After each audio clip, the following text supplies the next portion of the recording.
Hearing all of this data may make you feel frustrated. Maybe you feel determined to change people's mind, or maybe you're not sure how to feel. All of that is okay. The good news is while yes, you are part of the media, this doesn't have to be how people see you. If you're producing responsible, ethical journalism, there are things you can do to make sure your audience sees you separately from what this data shows. Another thing to keep in mind is that not all content that gets lumped into the media is actually ethical, responsible journalism. There's probably content that is biased that you even see people consume sometimes.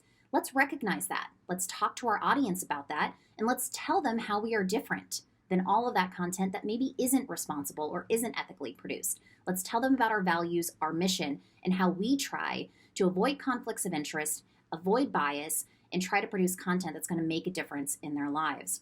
Another thing to keep in mind is that not all of your community may instantly trust you, and there might be some good reasons for that. So let's try to reach out more to all members of our community, and by doing that, we can hopefully gain trust from all of them. As we try to understand how trust in news works, it's important to understand how trust works in general. Think about the people you trust in your life. They're probably people you've had relationships for a long time. They're people you can rely on. And that's because trust involves both head and heart.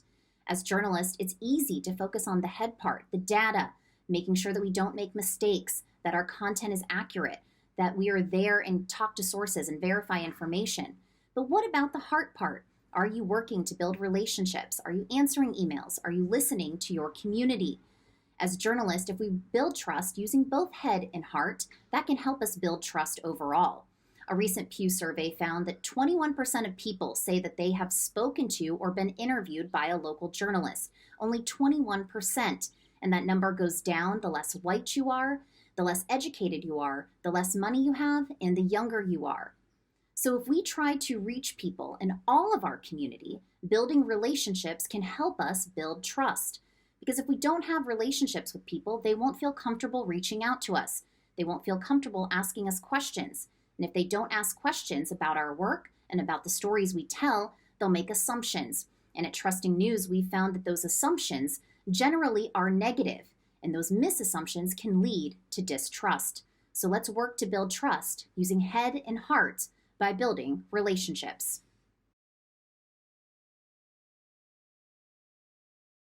Throughout this course, you're going to learn how to build trust with your community and with your users. One of the things we want you to keep in mind as you work through this process and continue to build trust and build relationships with your community is that not all of the industry is worth defending, and you shouldn't try to do so. It's okay to admit to your users and to yourselves that some content being produced in the name of journalism isn't ethical, isn't responsible, and isn't worthy of trust. Now it's up to you to show your users and your community why your content is worthy of their trust.